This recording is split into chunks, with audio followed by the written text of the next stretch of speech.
So most people learn open chords and then just leave them behind. But with a few small tweaks, you can take those shapes and make them way more useful everywhere on the neck. So let's do a little thing I call copy and paste, and we'll do it with C and F, right? So a little thing called the cage system, probably heard it before, right? Just an acronym for C, A, G, E, and D of the open chords.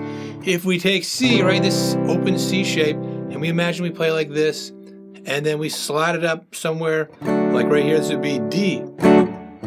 Right? Here the same sounds the same in the C shape. Let's go up a little further. Let's use E for an example. We don't actually have to bar down. You can just play the middle 4 strings, right? So same thing. And then for F, you got this one here, slide it up here. We'll do it for A. So we're changing C to F to E and A using the same shapes, but we don't need the full F here. We'll just play the top 4 like this. So you use the finger like this, and that's what we have for A. So we've got E and A in those shapes. Now, when people are playing these open shapes, it's very common to do little embellishments like that, right? But they kind of just start and stop there, especially playing acoustic, but even electric, you know.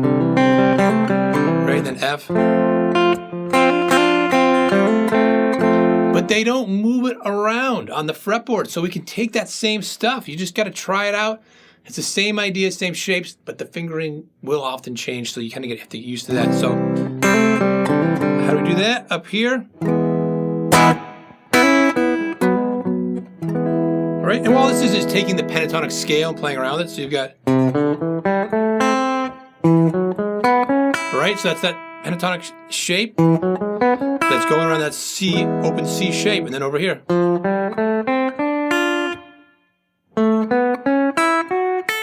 Right, for that one there, and that would be, right, so you have E, A.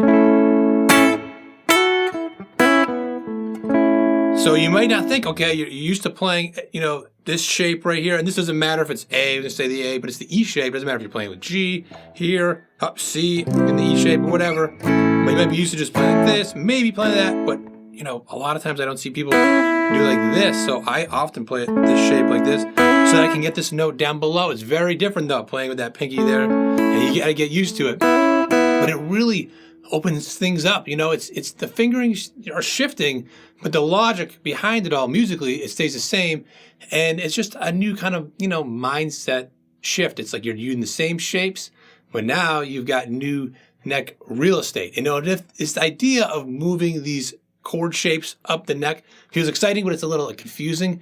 I have a cage system cheat sheet. It breaks it all down for chords and scales, how they link up, just like using these pentatonics. You can just grab it for free. The link is right down below. Now the next thing we can do is this, right? We've got super common stuff, and the next chord, F. This is also to what they call 1/4 progression. So it's one of the most common, like 1/4, 1/5, right? So this is going to cover a lot of ground. If you know what that means, don't worry about it, but just know that you practice this stuff and you move around the neck. It's just covering so many songs, so much ground, right? So what was I doing? Adding sus notes. So again, common thing you hear people do, especially with a D, the most common, right? But we've got it here, C, F, but what about up here?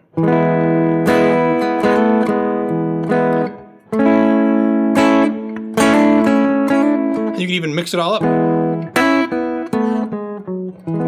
Right? Put those all together. And by the way, if you haven't grabbed that cage cheat sheet, it's still down below. This will actually make the next part way easier.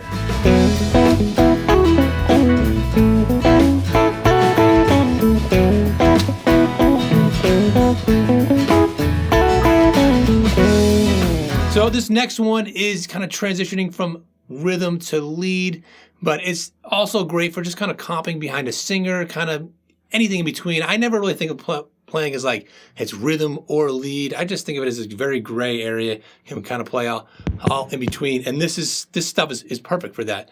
So it's not like you're switching to soloing mode. You're just kind of loosening up the roll, and rather than play right here, I decided to mix it up too, to show you some different shapes. So it's the same thing. It was Blue Sky from the Allman Brothers, just an E to A jam. And rather than do it right here, we're doing it up here. So using the G shape, which is a weird one to play the whole thing.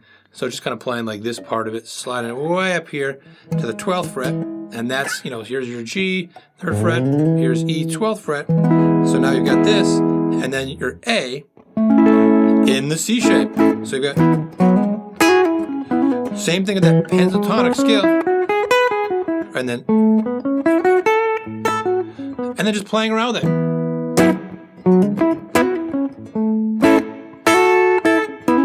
You know, and you can start to think of this as like a, you know, it's like a way of opening, taking chords up, like taking literally open chords and opening them up to using the same thing you're used to down here, to finding ways to get used to the fingering on other areas of the guitars. It's kind of these little launch pads where you're, you know, strumming these little fills, you know, or you're taking a solo and using that same kind of stuff. And if you like these ideas and you want to start actually soloing with them, this next video will show you how to turn cage shapes into simple melodic solos.